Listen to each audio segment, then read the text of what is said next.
Bueno, vamos a presentar a nuestro invitado. Es abogado, es profesor universitario, es concejal de la ciudad de San Luis del bloque justicialista. Estamos hablando de Alejandro Corrido. ¿Cómo estás? Buenas noches. ¿Cómo andás, Pedro? Buenas noches. Pipa, buenas noches para quienes nos están viendo y escuchando. Bueno, gracias por la invitación. Por sí, supuesto, ante como todo, siempre, muchísimas gracias por venir. Hay un montón de temas para hablar. A mí me gustaría empezar un poquito con lo nacional. Después vamos a tocar lo provincial, especialmente lo municipal, pero un poquito de lo nacional. Y hay un tema, vos sos abogado, vos entendés obviamente de política, te conozco mucho. Hay un tema que ya quedó un poquito viejo, pero me parece que vale la pena tocarlo, y es el tema de Libra.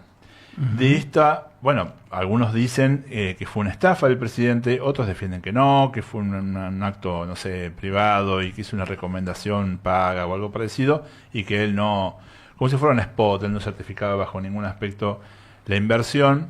¿Cuál es tu opinión? O sea, con estas dos patas, ¿no? Con el lado político, que entendés las responsabilidades del presidente desde lo político, desde su liderazgo, y desde lo jurídico, de tu rol de abogado. ¿Cuál es? No sé, me imagino que te habrás formado una opinión al respecto. Sí, yo creo claramente que el presidente ha incurrido en una estafa. Es parte de un esquema, no sé si piramidal, pero sí un esquema de estafa que tiene que ver con esta cuestión de bueno, la criptomoneda o el meme coin, digamos que un poco, en mi caso yo he ido aprendiendo incluso a raíz de este caso en particular, pero independientemente de la forma en la que Milei provocó esta estafa, la conducta del presidente es una conducta, entiendo yo, tipificable, ¿no?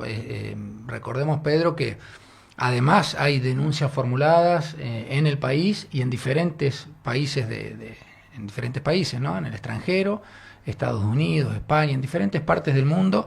Hay denuncias que tienden a lo mismo, básicamente a endilgarle una responsabilidad por haber provocado que mucha gente haya incurrido en una acción pensando que iba a obtener cierta ganancia de una forma en la que era imposible que ese negocio se dé, y además estando acreditado el mecanismo que utilizaron para generar rápidamente una ganancia, retirarla del sistema, y es lo que finalmente provocó que no funcione ese meme coin, ¿no? Que Esto incluso de sacar la alfombra, ¿no es cierto? Exactamente. Y la pregunta es, o sea, porque hacen el paralelismo con un influencer cualquiera, que cuando un influencer recomienda una marca no es garante de la marca. El presidente, siendo presidente... No, el presidente, vamos a empezar por acá, no puede ejercer ninguna actividad comercial, por ejemplo. No podría ejercer la profesión, salvo la docencia.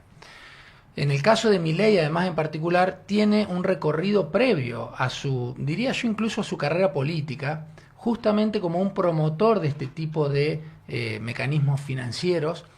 Y en ese recorrido previo, explícitamente, él de alguna manera iba mostrando cómo hacer rápidamente dinero, y después, bueno, las consecuencias de promover un negocio que no tiene una finalidad ni productiva ni de sustentabilidad en el tiempo, bueno, ya no era problema de quien promueve ese tipo de acciones. Lo dijo antes de ingresar a la carrera política, por lo menos cuando era diputado también, ahí también tuvo una serie de intervenciones y promovió mecanismos de este tipo, pero antes también, cuando era simplemente panelista, y bueno, siendo presidente ya es el sumum, ¿no? Además, creo en particular que en el caso de Milei además hay un componente ideológico, no solo que hizo un negocio multimillonario, que realmente se ha enriquecido él, su hermana, Adorni, y esa serie de cómplices en este caso y de séquito en términos políticos que nos van contando cómo deberíamos movernos en este tiempo, como si hubiese una realidad tan distinta a la que vivimos cotidianamente en la verdulería, en el supermercado y cuando tenemos que ir a trabajar, como si fuese todo más virtual que real, que analógico, ¿no? Que lo es, que tiene un costado que surte efectos, pero como presidente de la nación se pone en un lugar de influencer. Ya está, además, no estoy diciendo nada que no se haya dicho, ¿no? Incluso hasta realizando una acción desde una cuenta validada por quienes validan nuestras cuentas o no nos validan las cuentas, justamente como funcionario público, presidente de la nación, una persona que además en el mundo, y en este mundo en particular de las criptomonedas, los meme coin, además, no sé si un referente, pero sí una persona con cierta ascendencia. Bueno, pero dicen que eso lo hizo en su tiempo libre, que no era presidente en ese momento. Un presidente puede ser presidente. No tiene tiempo libre. Como No. Macri, que para 7 ponía... No, Macri con Macri a costa de los 47 millones de argentinos, todos y todas sabíamos que dormía más tiempo de lo que trabajaba, pero lo pagábamos nosotros a eso. Y la responsabilidad que se generaba y el daño que se generaba a nuestro tejido social mientras él dormía es responsabilidad de ese presidente que, como todos sabemos, prefería la reposera al sillón de Rivadavia, más allá no quiero hacer gala de Rivadavia, pero sí al sillón presidencial, prefería la reposera a ese sillón presidencial. Y nos contaba un relato a sus gobernados, que éramos nosotros y nosotras, ¿no? Que no es que estamos en una escala inferior a quien gobierna, sino que en definitiva somos quienes detentamos el poder real de la política, que es algo que tenemos que volver a discutir seriamente. Claro, eso de que el soberano es el pueblo, ¿no? El soberano es el pueblo. Nosotros le pagábamos el sueldo a Macri, nosotros y nosotras le pagamos el sueldo a Milei 24/7. No existe un periodo de lapso del tiempo, del día, de un mes, durante su periodo de gestión presidencial en donde él no sea presidente. No. Milei, cuando, por ejemplo, no existe en términos constitucionales. En términos políticos, claramente nos está marcando otro ritmo. Creo que el antecedente es Macri. Y Milei está perfeccionando una forma de hacer política que tiene que ver con no solo decir que desprecia lo público, no solo decir que desprecia al Estado, no solo atentar contra la propia estructura estatal, que es atentar contra la propia soberanía y contra el pueblo, es decir, contra quienes deberíamos estar resguardados, cuidados, beneficiados por la acción del Estado y no lo que está sucediendo ahora. No solo eso, sino que además nos muestran que lo pueden hacer, que no hay consecuencias institucionales y que además no es necesario poner de relieve su carácter de presidente para vincularse con otras potencias y otros líderes y otras referencias mundiales, sino todo lo contrario. Nos muestran que en lugar de ir como presidente, van como admirador de Donald Trump, va como pretenso amigo de Elon Musk, va como ultraderechista, libertario, a reunirse con Meloni, no en carácter de mandatarios, sino en carácter de políticos, como si estuviesen en el llano. Y mientras va haciendo eso, nos va mostrando al pueblo argentino que él puede circular por el mundo. De hecho, ahora se va 10 días a Europa a recibir premios de organizaciones privadas, inventados, que no tienen ningún recorrido, que no tienen ningún prestigio, que son el hazmerreír de la cultura que más o menos pretende seguir aspirando a la verdad. En Suiza le dieron una hoja fotocopiada, escrita a mano, así nomás, o sea, en un curso o en una sala de lectura de 3 personas se dan el mismo papelito, digamos. Y todo eso, Pedro, lo hace con recursos nuestros. Claro. De todo el pueblo argentino. Bueno, pero yo lo que veo es que hay como, por lo menos en el discurso de él, y hay cierta aceptación en algunas personas, de que se ha dado vuelta la estructura o la jerarquía. En lugar de ser el presidente o los gobernadores o los intendentes empleados del pueblo, son ellos los jefes del pueblo. Entonces se vuelve como una estructura, salvando las enormes distancias, como si fuera una estructura monárquica, en donde el rey o el emperador es el que manda, yo soy el Estado, decía un francés, y lo dice todo el tiempo, y todo el tiempo está diciendo odio a los políticos, como si él no lo fuera, y como si él fuera algo totalmente ajeno a la sociedad, que viene como un mesías a orientarnos. Vos notás eso también. No solo que, sino que, un poco ratificando lo que mencionaba antes, en este mismo sentido que lo estás diciendo, es una decisión política lo que están haciendo. Esto que vos estás describiendo, que coincido plenamente, es una decisión política. ¿Qué nos muestra al pueblo? Que finalmente la democracia no es necesaria. Acelero en esta construcción, ¿no? Lo que nos termina demostrando esto es que en la máxima autoridad de un país democrático, republicano, federal, nos dice y nos demuestra, porque no hay anticuerpos institucionales que hoy pongan cierto límite, por ahora, entonces nos dice y nos demuestra que la democracia no es necesaria, no es imprescindible, diría yo. Tal vez necesaria sí, pero no es imprescindible. Y por lo tanto, no tiene por qué él dar cuenta de sus acciones frente al pueblo entero, no solo frente a quienes lo votaron, no solo a sus acólitos, a sus seguidores, a sus fanáticos, a sus... diría yo, sus groupies, sus groupies, depende, no solo a eso, sino al resto del pueblo, a quienes no lo votamos, a quienes no queremos esa forma de hacer política.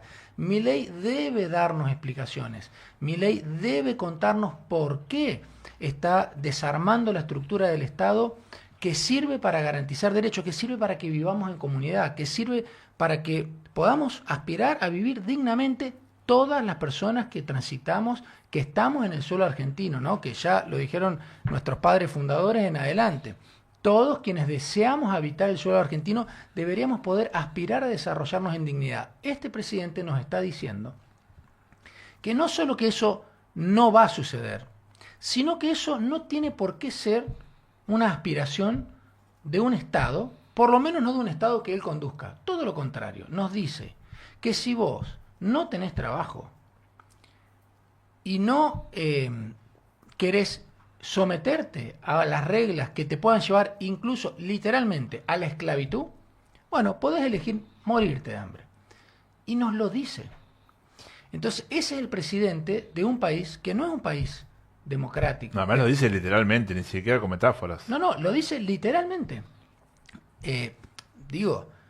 Un presidente de nuestro país, con la historia y con la tradición católica que dijo de Francisco que es el representante del maligno en la tierra, mientras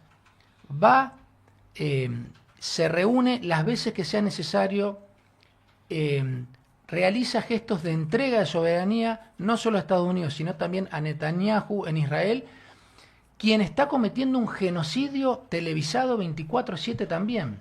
Digo, mientras un presidente de un Estado está en proceso de un genocidio innegable en el mundo, más allá de que el mundo no está reaccionando, innegable para la ONU, más allá de que la ONU está recién queriendo ver si le dice a la mano que tiene que levantar un dedo, más allá de que Europa recién está asumiendo la barbaridad que se está cometiendo, en todo ese contexto, nuestro presidente dice que el representante de la religión que yo diría más tradicional y con mayor raigambre en nuestro país es el representante del maligno, y que el representante del Estado de Israel, que invoca al judaísmo, aunque tenemos muy claro que no está actuando desde el judaísmo sino desde el sionismo, avanza en un genocidio, y nuestro presidente va a pedirle por favor que le deje darle un abrazo. Esta persona lo que está haciendo institucionalmente es literalmente degradar a nuestro país, degradar a nuestra nación, degradar al Estado argentino, y lo que estamos viendo además es que lo está haciendo sin reacción social. Bueno, el acto que tuvo en el Día de la Bandera en plena campaña era con la bandera de Israel, que a mí es algo que me impresionó muchísimo, y me sorprendió que la gente no tuviera ese rechazo que yo esperaba. Yo dije, bueno, no, acá se acabó la elección porque está con la bandera de Israel en el monumento de la bandera argentina, y la gente no lo notó. Entonces yo también un poco me pregunto qué es lo que está pasando, si es una moda, si es una situación extraordinaria, si tienen que ver con que, bueno, no, en realidad es una cuestión de hartazgo, y lo que están diciendo es, lo vamos a elegir a este loco para castigar a la clase política, que no es, se dijo en una reunión más temprano, no es el que se vayan todos, es el que se jodan todos. Uh-huh. ¿Vos crees que por ahí puede pasar la cosa y que en algún momento o es un cambio de la ideología argentina? Yo desearía que sea esto primero que estás diciendo, que haya un hartazgo y que la sociedad diga, bueno, que se jodan todos, como si estuviese hablando de una tercera persona. El problema es que cuando nosotros decimos la sociedad se cansó, a mí no me queda otra que pensar que el pueblo está teniendo actos de autoatentado, digamos, actos suicidas, diría yo. Todos decimos que el pueblo no se suicida, es real eso. Ahora también sabemos, y no es nuevo lo que digo, ¿no? La filosofía de la liberación ya de los 70 en adelante nos enseñaba que el pueblo, que es el verdadero soberano, y que es quien debe cuidar de mantener ciertas reglas básicas, nos decía, no es un sujeto puro, es un bloque lleno de contradicciones. Y esas contradicciones muchas veces nos llevó y seguramente lo seguirá haciendo en el futuro, a tomar decisiones que conspiran contra valores esenciales del mismo pueblo. Entonces yo, si tomo esto primero que vos decís, Pedro, pienso, bueno, es probable que en vez de generarse esa consigna del 2001 de que se vayan todos, es que se jodan todos porque yo ya estoy jodido, que es un poco esa idea, ¿no? Yo ya estoy mal, entonces ahora quiero que estemos todos mal. Creo que ahí hay algo, hay un mensaje que la clase política, o mejor dicho, diría yo, quienes participamos de la actividad política, por ponerlo también en un plano de clase, a mí en particular me saca de mi cotidianidad y yo te puedo asegurar que si yo dejo de ser concejal y no digo que hago política, no hay nada que me distinga de ningún otro abogado acá del foro que todos los días tiene que salir a buscar el mango y a laburar y bueno. Entonces también eso es una construcción, pero digo, pensarlo así nos lleva también a simplificar el problema y a no poner en ese mismo pueblo que algún sector político identifica como que está castigando a quienes representamos de alguna manera este pueblo, es restarle a ese pueblo también la responsabilidad de lo que está sucediendo. Y yo creo que no lo tenemos que hacer. Claro, pero yo lo que veo también es como que hay una falta de reacción. O sea, le pegan todos los miércoles a los jubilados y no hay una reacción. Con las universidades hubo un principio de reacción, pero después siguen apretando por otro lado y no están reaccionando. Y ahora lo del Garrahan, que todos nos hemos puesto a juntar tapitas y estar orgullosos del Garrahan. Y yo creo que no había nadie que, si lo encuestaban, se hacían un plebiscito. ¿Queremos cerrar el Garrahan o no? Creo que el no ganaba con el 90 y pico %. ¿Y por qué lo están cerrando y nadie reacciona? No sé, primero, ¿qué opinás de lo que está pasando en el Garrahan? Y después, ¿por qué no hay un anticuerpo en la sociedad que reaccione? Yo creo que se va a dar. Digamos, me resulta inevitable muchas veces, que se sucedan pensamientos pesimistas, digamos, que me sucedan. Me resulta inevitable, no lo puedo evitar. Pero lo que siempre trato de mantener es como encendida la esperanza. Digo, a veces uno dice, uy, por ahí me escuchaba hablar de si este tipo es medio pesimista, y yo hay momentos donde no la veo, pero trato de mantener siempre encendida la esperanza, porque creo que también tenemos que aprender a asumir que el desarrollo de una sociedad es eterno. No digo que no tiene tiempo, digo que es eterno. Digo que mientras exista la humanidad va a estar en disputa. Y por lo tanto, como decía Benjamin, creo que la otra vez que hablábamos, que estábamos acá también yo lo refería, como decía Benjamin, yo lo parafraseo mal seguramente, pero nosotros vemos, hoy Milei representa eso, vemos que el poder real, porque Milei no representa, llegó a la presidencia por la voluntad popular, pero no representa la voluntad popular, porque si representase la voluntad popular tendría que estar generando acciones que beneficien a la mayor parte de la población de nuestro país. Aun cuando esa población que se ve perjudicada lo vuelva a votar, pero no representa a la voluntad popular. Bueno, hay quienes lo defienden, dicen que ese beneficio viene a través de la baja inflación, por ejemplo. Bueno, puede ser, pero a ver,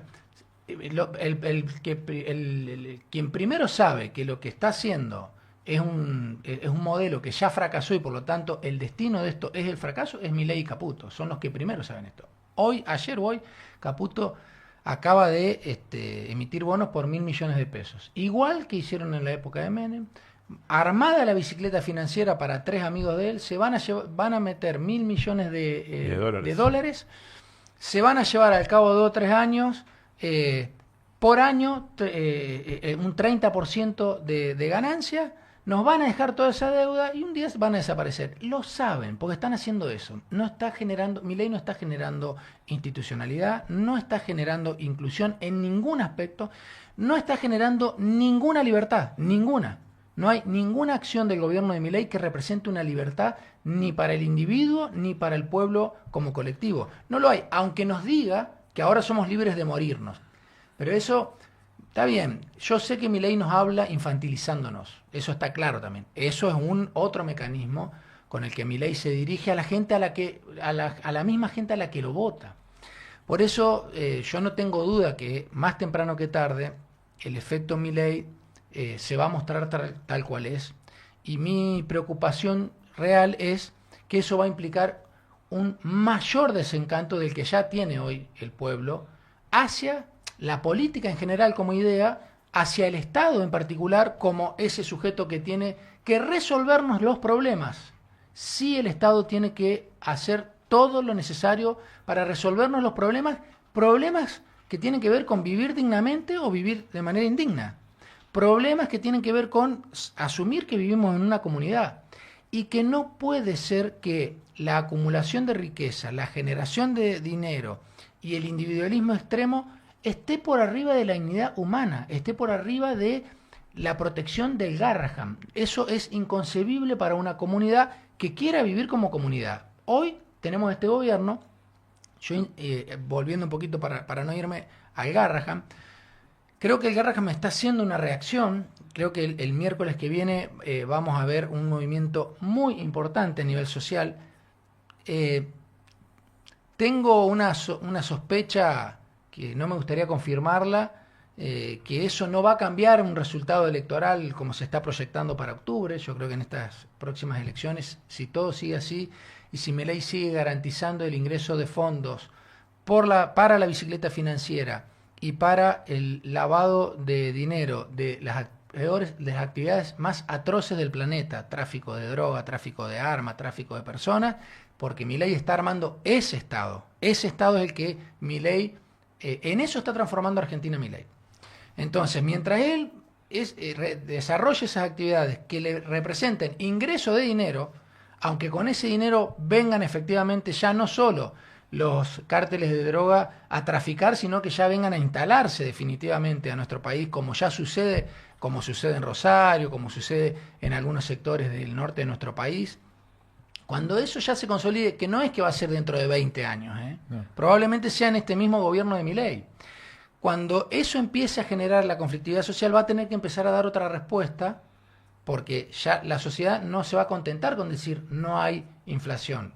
Que te aclaro, va a volver a haber inflación, Pedro, porque si no hay inflación va a haber una miseria estructural consolidada en la gran mayoría de la población. Además empezó la gestión, el primer día de gobierno que hizo fue devaluar, creo que 30 o 35%, que te lo traigo al plano provincial, además de comernos ese garrón nacional, también Poggi sacó el Tratado de la Toma, que garantizaba sueldos dignos para la mayoría de los empleados, para todos los empleados municipales de la provincia.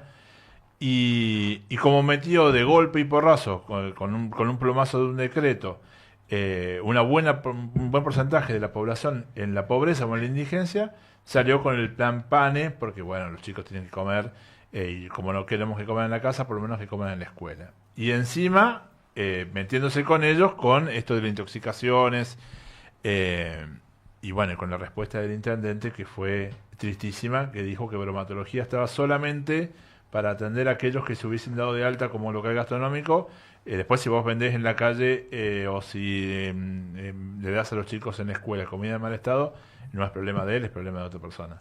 Si viene una empresa que está radicada en Juana Coslay y Toti Videla permitió que ande sin ninguna habilitación, y viene acá el intendente Isa, tampoco la va a controlar porque no tiene domicilio acá.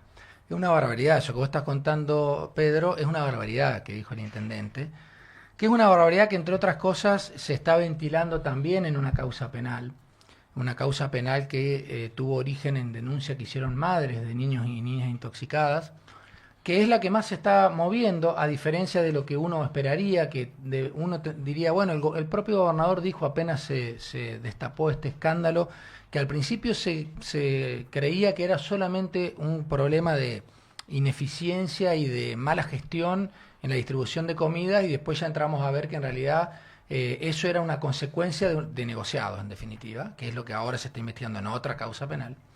O sería, vamos a decirlo así, sería hasta que la justicia, no vamos a hacer lo que muchas veces reclamamos, que es condenar antes que la justicia condene. Digo, sería, pero está en investigación, está denunciado, vamos a decirlo así. Hay indicios, por lo menos. Y hay indicios. Bueno, claro, la expresión pública del intendente, yo creo que es su forma de relacionarse con los vecinos de nuestra ciudad, con los vecinos de la ciudad que él gobierna, que demuestra, además de una ineficiencia y de falta de gestión, yo creo que además demuestra falta de empatía con las calles que recorre, que tanto dice que recorre. La primera reacción es buscar un culpable que no signifique que su gestión tiene que asumir una sencilla responsabilidad. ¿Cuál es?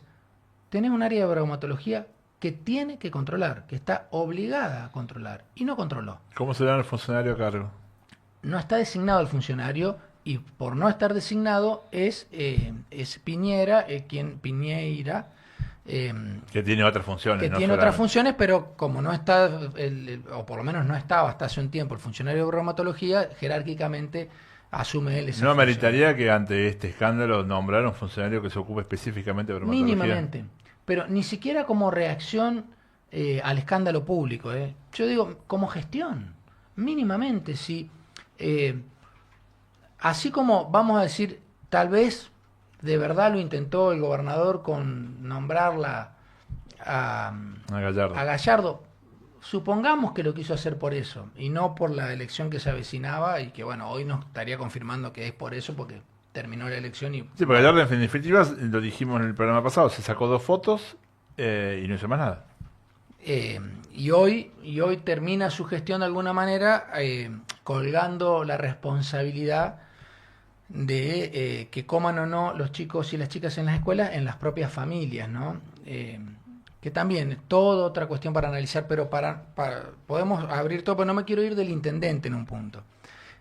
El intendente tendría, pero por una necesidad de la propia gestión, pero no de su gestión, de la gestión del municipio en el que nosotros vivimos, tendría que designar a su mejor funcionario para que pueda intervenir en todas esas escuelas, que no sea solamente un título para sus redes, para las redes de la municipalidad o para sus diarios que bien se pagan, digamos, con los fondos de todos y todas. No, de verdad, porque es un tema tan importante que ya el propio gobierno provincial empezó a desarmar. O sea, ha tenido tanto impacto negativo sobre una política que se suponía que era la primordial del gobierno provincial, que el propio gobierno provincial está intentando desandar, porque aparentemente eso es lo que está sucediendo ahora, ¿no? Entonces digo, ¿cómo el intendente de la ciudad capital de la provincia no solo que no lo tenía, sino que continúa sin tener ese funcionario? Me parece de una irresponsabilidad. Que bueno, ojalá algún día eso se pueda ventilar en esta causa judicial que han iniciado las madres de niños y niñas intoxicadas. Ojalá que eso se pueda discutir, pero fundamentalmente ojalá que se recapacite, porque pensar que venga una sanción o un señalamiento desde afuera para decir, viste, intendente, que siempre, además de ser ineficiente, siempre fue ilegal, siempre incurriste en un incumplimiento, mientras vos sostenías que no tenías por qué controlar. Pero además ni siquiera están evaluando la salud de los chicos. Por eso digo, además de todo eso que puede ser un señalamiento, lo importante es que registre el problema, es que nos brinde una solución real. Y que eso debería suceder con todos los temas que nos involucran, que nos atañen, que nos preocupan.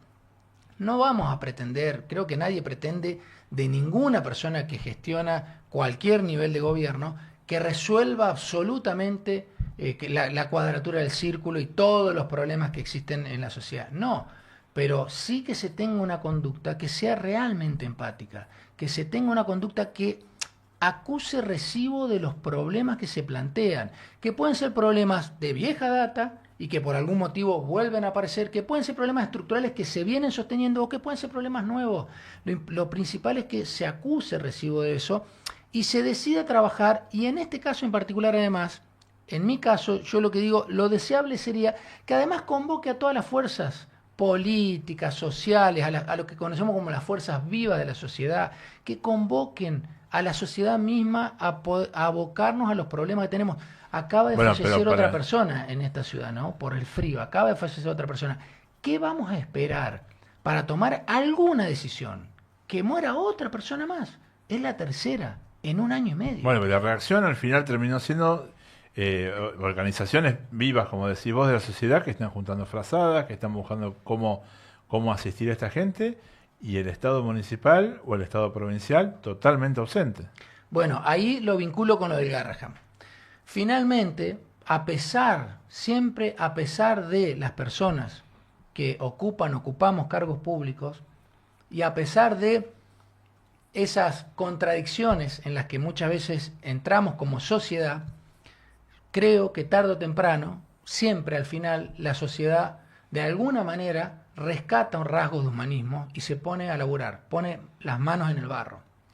Se asume su principal responsabilidad, que es no corromperse como sociedad. Porque cuando la sociedad deja de pensar que una persona fallecida en el centro de la capital de la provincia es un problema de un gobierno, de una disputa política o de una ineficiencia de la intendencia actual o de lo que sea, y no asume que es un problema de cómo estamos caminando todos y todas las calles de nuestra ciudad, ese es un primer acto de corrupción de la política en general, digo, no de corrupción dineraria, sino de restarle el principal sentido, que ¿cuál es? Que el poder es del pueblo. El poder es del pueblo y tenemos que poder exigirlo. Sí, vivimos en un estado representativo, sí, pero cuando la representatividad se da de lleno contra la falta de humanidad, cuando se da de lleno contra un desinterés absoluto por la vida misma de las personas, bueno, la sociedad en ese caso tiene que reaccionar. Es lo que esperamos que pase con este caso con las personas en situación de calle aquí, pero también es lo que creo que va a suceder con el Garrahan. Bueno, esto lo vinculo con una pregunta que tengo más del ámbito filosófico, ya estamos casi sobre la hora. Se ha hablado mucho en estos tiempos de que la sociedad, el mundo ha cambiado, de que ahora ya lo colectivo no va más, que pasó de moda, como si alguna vez fuera una moda, y que estamos en la época del hiperindividualismo y de que cada uno toma para sí y que sálvese quien pueda. Yo tengo, digamos, una opinión bastante formada, pero en realidad quiero escuchar la tuya. ¿Vos crees, o sea, viendo estas reacciones de la sociedad, vos crees que estamos efectivamente en un momento de hiperindividualismo o no, o sí, pero pueden convivir estas dos acciones? No, sin dudas estamos en un momento de... A ver, yo no sé si puedo distinguirlo de otro momento histórico, ¿no? Porque creo que el individualismo siempre estuvo en nuestros pueblos, para decirlo, en los pueblos del mundo, siempre existió el individualismo y siempre existieron los pueblos del mundo. No hay ninguna gran obra, no hay ningún gran faraón, emperador, presidente, presidenta, gobernante, inventor, ingeniero, abogado, lo que sea que se haya desarrollado sin una colectividad, sin un pueblo. Aun cuando sus intereses hayan sido los más individualistas.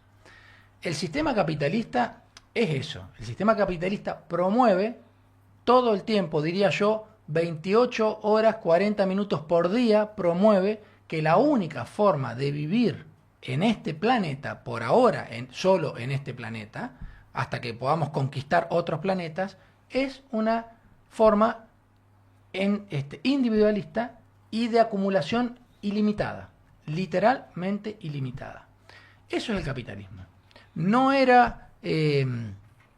fue un sistema, no es un sistema que haya estado siempre en el mundo, en las sociedades del mundo. Sin embargo, el individualismo de alguna manera siempre estuvo presente, como también estuvo presente la idea de una comunidad que intenta todo el tiempo organizarse para que podamos registrar que tenemos que vivir dignamente, que tenemos que poder asumir que la condición de existencia de la especie humana es la vida digna.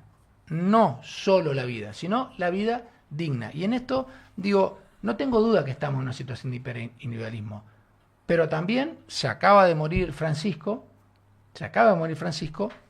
que de alguna manera señalaba todo el tiempo, lo hizo al punto tal que en 2 de sus 3 encíclicas, digamos, en sus 2 encíclicas verdaderas, enteramente suyas, porque la primera fue compartida con Benedicto XVI, con Ratzinger, pero en sus dos encíclicas autónomas puso el eje en la solidaridad. Puso el eje en... él hablaba, si vos lo seguís, muchas veces hablaba de fraternidad, pero más de solidaridad, de entender que esos principios de la Revolución Francesa, de las democracias liberales, para decirlo de alguna manera,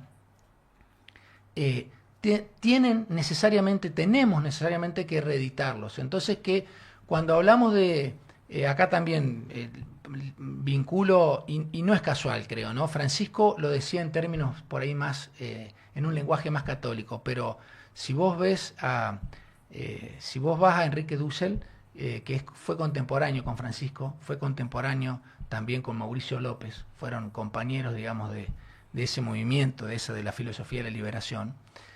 Cuando Mauricio López fue secuestrado y desaparecido, que continúa hasta hoy, Dussel se las picó a México y bueno, y allá desarrolló toda su filosofía. Francisco era contemporáneo a estos tipos y ahora, poquitos minutos antes de morirse, Francisco decía, de alguna forma reeditando eso, decía, bueno, a la igualdad nosotros tenemos que interpretarla como alteridad, porque la igualdad no es solo los conceptos que nos enseñó el liberalismo, porque esos conceptos que nos enseñó el liberalismo nos quedaron cortos, porque todos hablamos de igualdad, pero en los hechos no asumimos que la igualdad solo es posible si cada una de las personas, literalmente cada una de las personas en este planeta, asumimos que yo estoy siendo en la medida que estás siendo vos en este mismo momento. Los movimientos democráticos tenían 3 consignas, ¿no? Igualdad, fraternidad, por eso, y libertad. Y libertad. Y Francisco, a la igualdad, la empezó a tratar como alteridad.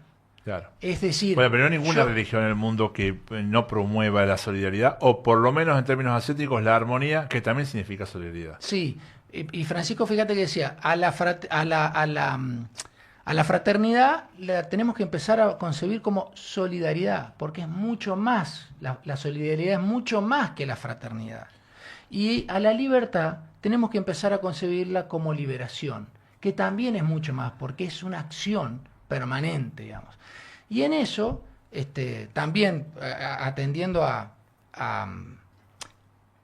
uno de los principios, Francisco, bueno, los peronistas y las peronistas decimos que hace mucho tiempo que venimos buscando la forma de actualizar nuestra doctrina, ¿no? Quienes leemos más, menos, quienes no leemos nada, quienes escuchamos, quienes vemos a nuestros referentes.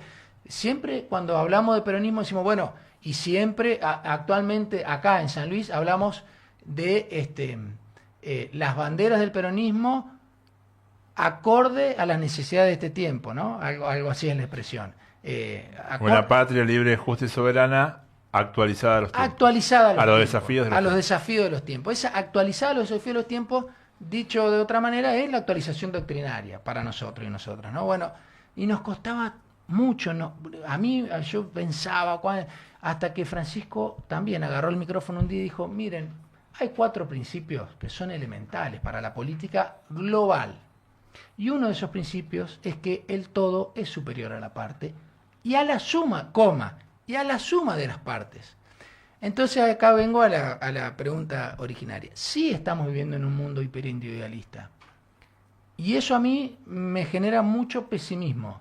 Pero esto que estoy diciendo, creo que es la esperanza que nos tiene que servir como motor para saber que al hiperindividualismo solamente le podemos anteponer la solidaridad de la especie humana. Porque si no, el destino final es un destino de extinción completa, ¿no? No solo de la especie humana, sino del planeta. Sí, yo creo que es muy difícil ir en contra de cierta estructura genética, ya no hablemos solamente de la social, una estructura genética que nos ha definido como humanos. La solidaridad es lo que nos define como humanos, lo dicen los antropólogos, ¿no? Estaba presente hace 100.000 o 200.000 años y es un hecho fundamental que nos hizo seguir existiendo, siendo la especie más exitosa, junto, si querés, con las hormigas, y las demás especies de homínidos han fracasado. Entonces, yo no creo que esta acción, ya sea nacional o internacional, pueda cambiar eso. Puede ser que sea una moda que tenga que ver con un descontento, como seguramente habrá ocurrido en las puertas de las revoluciones, algún momento en donde la gente no se animaba a cambiar, pero que no estaba contenta con lo que pasaba. pero también tiene que ser un llamado de atención. O sea, la gente claramente no está contenta con lo que estaba pasando. Bueno, hagámonos cargo de la parte que nos toca, cambiemos eso, pero me parece demasiado pesimista pensar que la solidaridad pasó de moda, el altruismo pasó de moda y que ahora solamente es cada uno manotee lo que pueda y sálvese quien pueda. Mira, Pedro, yo coincido plenamente. Es el primer deber que tenemos como personas. Ni hablar quienes hacemos política, ni hablar el presidente de la nación. El presidente de la nación, cuando lo único que hace cada vez que habla es promover el odio, lo que está haciendo es incumplir su primer deber como ciudadano que ejerce la máxima magistratura, que es el máximo honor que puede tener un argentino o argentina, que es actuar éticamente. Y actuar éticamente significa ser solidario. No podemos nosotros pensar que podemos desarrollarnos en una sociedad, ni mucho menos que podemos gobernar una sociedad, si nuestro pensamiento va a ser que se muere el que se tenga que morir. Claro. Que ya lo dijo el propio Macri, ¿no? Bueno, que se muere el que se tenga que morir. No, eso para nosotros es inconcebible. Seguramente va a ser parte, es parte, no solo de la batalla cultural, como lo está planteando el propio Milei, sino de todas las batallas políticas que se van a dar en esto que ellos se empecinan en presentar como efectivamente una guerra. Por suerte, y digo gracias a la propia voluntad del pueblo argentino, toda esta discusión todavía se da en un ámbito democrático y a pesar de que en las últimas elecciones votó menos gente, seguramente en la que viene también va a votar menos gente, a pesar de todo eso creo que es nuestro deber seguir convocándonos, no hablar como si estuviésemos refiriéndonos a terceras personas, convocándonos a participar, como sea, desde el lugar que sea, pero a participar sabiendo que todo lo que no nos gusta solo se puede modificar si nos involucramos con eso. Y eso es solidaridad, porque eso es pensar que los problemas de la sociedad se resuelven si participamos. Si no participamos, bueno, un grupo cada vez más selecto de personas que no se involucran ni se interesan por el bienestar general, que creen que la justicia social es una aberración, cada vez van a ser menos personas las que van a definir el destino de nuestras vidas, ¿no? Esto, mira, mientras te decía esto me acordaba, hasta eso se atrevió a decir el presidente de Argentina, el presidente de la República Argentina se atrevió a decir que la justicia social es una aberración. Esas cosas del destino, que yo lo digo en esto, permitime la digresión, hasta medio, creo que para Milei es tragicómico, que el destino hizo que él pueda ver cómo moría Francisco y al mismo tiempo cómo se daba continuidad a la obra de Francisco. Y así surge León XIV, que no solo hace referencia a León, el compañero de Francisco de Asís, claro, sino también a León XIII, que fue en definitiva quien tomó las enseñanzas de su maestro, que era, un obispo italiano, que de alguna manera había elaborado esta idea de la justicia social y cuando fue papa lo primero que hizo fue agarrar y sacar una encíclica y consagró la idea de la doctrina social de la Iglesia que tiene en el corazón de esa propia doctrina a la justicia social. Entonces digo, hasta eso se atreve el presidente de nuestro país. Creo que no es gratis esto, creo que en algún momento esto va de alguna manera a generar que germinen nuevas cosas, nuevas expresiones que le demuestren a esta persona y a los seguidores de esta persona que no es el odio el camino, que no es la segregación, que no es el genocidio, que no son las guerras, que no son, mucho menos en este tiempo donde siempre existió el individualismo, siempre existió esta idea media colonial o imperial, vamos a decir así, nunca existieron tantas armas nucleares como en este momento. Claro. Pero a pesar de todo eso, digo, creo que van a germinar nuevas expresiones que nos van a devolver esa esperanza que hay que mantener activa y la van a llevar a un primer plano, ¿no? Que creo que el objetivo que nos tenemos que trazar es que la solidaridad y la justicia social se encarnen en todos los gobiernos de nuestro país, desde la municipalidad o el paraje más recóndito hasta la propia presidencia de nuestra nación. Y eso también yo aprovecho y quiero pedirle a nuestros gobernantes. Yo quiero pedirle al intendente de esta ciudad, que es de un signo político diferente al nuestro, al propio gobernador, a Milei, bueno, ya lo sabemos. Pero quiero pedirles que no bajen los brazos, que no declinen toda dignidad humana, que no digan, sí, la verdad es que está mal que a mí me recortes la coparticipación, como ahora se juntó el gobernador de San Luis con otros gobernadores a señalar que eso era una conducta que nos puede perjudicar. Y mientras tanto sostenés todas las políticas de una persona que lo único que quiere es ver destrucción a su alrededor. Entonces, por favor, recapacitemos porque estamos a tiempo, ¿no? Y ese es, creo que es el compromiso y la obligación de la política gubernamental, de la política partidaria y fundamentalmente de la sociedad. Digo, para no seguir corrompiéndonos como sociedad, asumamos que el poder es del pueblo y que todas las personas que ejercen un cargo de gobierno deben mandar obedeciendo. El poder gubernamental, el poder de los estados es un poder obedencial, le tienen que obedecer al pueblo y obedecerle al pueblo es satisfacer sus necesidades, aun cuando ese pueblo te está diciendo que yo elijo morirme. Claro. Hay que satisfacer la necesidad y esa es la grandeza de la política, esa es la grandeza de la persona estadista.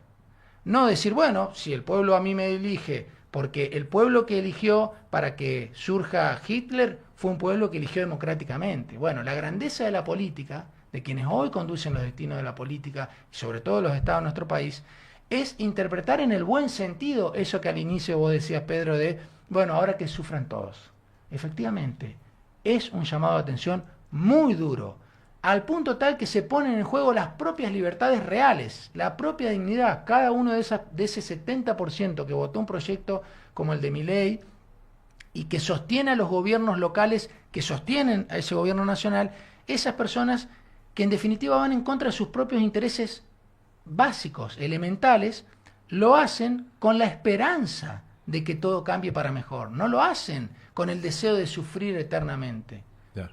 Entonces, esa esperanza creo que es la que hay que recuperar, hay que saber interpretar, y bueno, y todos quienes participamos de alguna manera, en cargos o no, pero que entendemos que no podemos no hacer política, porque hacer política es vivir en comunidad, bueno, tenemos que tratar de luchar, militar, accionar, para que esa idea de esperanza, además, se tiña de humanismo.